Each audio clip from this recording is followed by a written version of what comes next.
सकाळचे वाजलेत 6 आणि अजून फारसं उजाडलेलं नाही आहे. बऱ्यापैकी काळोख होता. मी आता रेसिपी बनवायला घेणार आहे. एवढ्या सकाळी सकाळी मी रेसिपी कशासाठी बनवते आहे, तर आजचा पदार्थ होणार आहे तो म्हणजे टिफिनसाठीच, पण आधूला न्यायचा होता तो टिफिन स्पोर्ट्स डेसाठी. आणि आता ह्या स्पोर्ट्स डेसाठी त्यांचे सगळे जे काही स्पोर्ट्स होणार होते ते बीचवर होणार होते.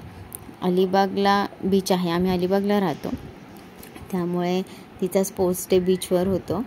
आणि आता तिला मध्ये मध्ये स्पोर्ट्सच्या भूक लागणार, तर म्हटलं काहीतरी हेल्दी आणि एकच करून नाही जमणार, तर 2-3 प्रकार असावेत. कमी खाल्ल्यावर लवकर पोट भरेल असं काही असावं, म्हणून मी बटाटे एक बॉयलरमध्ये वाफवून घेतले आणि मी बनवणारे पराठे. तर मी साध्या सिंपल पद्धतीने पराठे बनवते.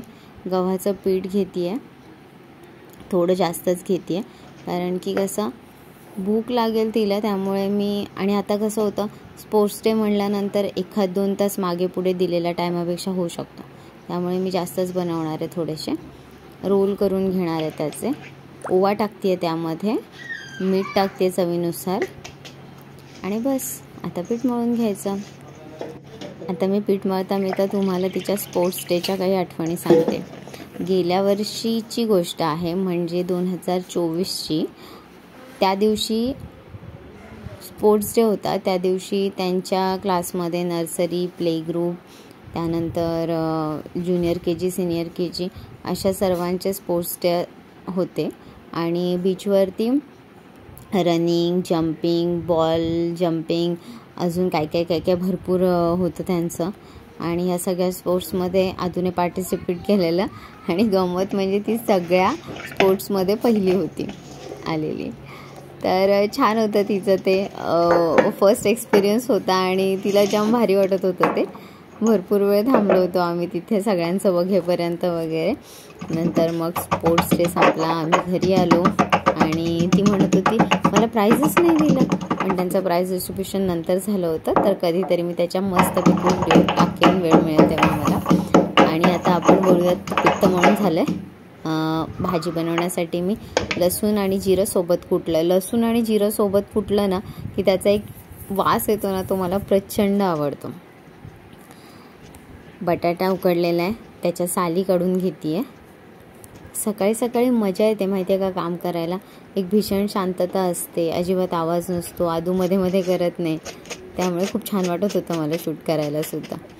कोथिंबीर, कांदा बारीक बारीक चिरून घेते. बारीक चिरलेला कांदा मला स्पेशली बटाट्याच्या भाजीमध्ये खूप आवडतो. म्हणजे तशी ती नॉर्मल विदाऊट कांद्याची भाजी छान लागते, पण पराठा करताना मी आवर्जून कांदा टाकते. फोडणीसाठी भाजीच्या तेलामध्ये जिरं आणि लसूण कुटलेलं, सोबत ते हिंग आणि कोथिंबीर आणि हळद, बस फिक्कं करायचं आहे, त्यामुळे तेवढंच टाकलं आहे. बटाट्याच्या भाजीमध्ये थोडे मटारचे दाणे टाकले की छान आवडीने खाते ती. तूप करून बटाटा टाकला. बटाट्याची भाजी तर एकदम झटपट होणार आहे.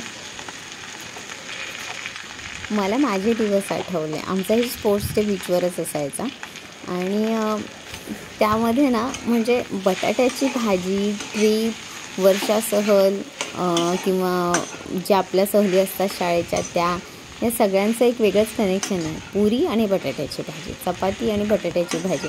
आणि मोस्टली सगळेजण बटाट्याची भाजीच आणायचे त्यावेळेला डब्यामध्ये. म्हणजे त्याच्यामागची कारणं पण आहेत म्हणा. कमी खाल्लं की पोट लवकर भरतं, स्टार्च असतं त्यामध्ये, कार्बोहायड्रेट्स असतात आणि टिकते ती बऱ्यापैकी चांगली, त्यामुळे. आणि मे बी काय माहिती, ती सहल म्हटलं की बटाट्याची भाजी आलीच. आणि सगळ्यांच्या डब्यात म्हणजे मोस्टली सगळ्यांच्या डब्यामध्ये बटाट्याची भाजी, चपाती किंवा बटाट्याची भाजी, पुरी, जे काय असायचं ते असायचं. आणि सगळ्यांच्या बटाट्याच्या भाज्या वेगवेगळ्या चवीच्या असायच्या. ही खूप मस्त गोष्ट असायची. म्हणजे अजूनही मला आठवतं की ट्रिपमध्ये असताना पण आपण सगळेजण सोबत बसलो खायला की बटाट्याच्या भाजीचे डबे उघडले, अरे मी बटाट्याची भाजी, अरे तू बटाट्याची भाजी. सगळ्यांच्या डब्यात बटाट्याच्या भाज्या, पण प्रत्येक भाजीला एक वेगळी चव, वेगळ्या आईच्या हातची चव. खरंच मस्त असायचं आणि मला सगळ्यांच्या बटाट्याच्या भाजीची चव घ्यायला खूप आवडायचं.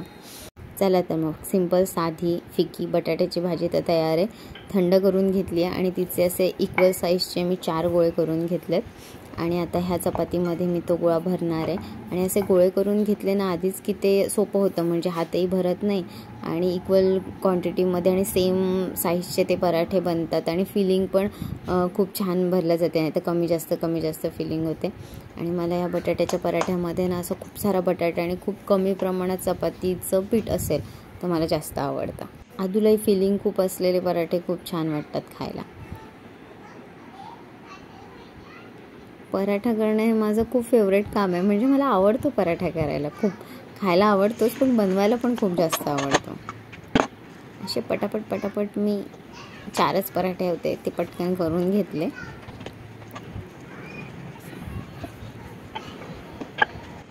ह्या पराठ्यांना बटर लावलं किंवा तूप लावले की एकदम छान होतात. मी थोडंसं तूपच लावलं आहे आणि असे ते एकदम तुपामुळे आणि बटरमुळे वगैरे असं त्यांना एक वेगळी टेस्ट आहे, त्यांना खूप भारी लागतं. ते पराठे तर तयारच आहेत पण तरीसुद्धा सतत ती एका स्पोर्ट्सनंतर पराठाच खाईल, परत दुसरा झाला की पराठा खाईल याची काही गॅरंटी नाही आहे.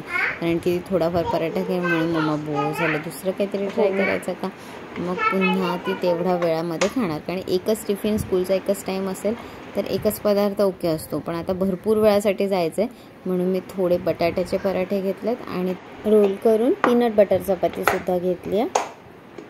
थोडं हेवी काहीतरी हवं आहे पण कमी क्वांटिटीमध्ये खाऊन जास्त पोट भरायचं आहे, अशा वेळेस हे असे पदार्थ छान वाटतात न्यायला.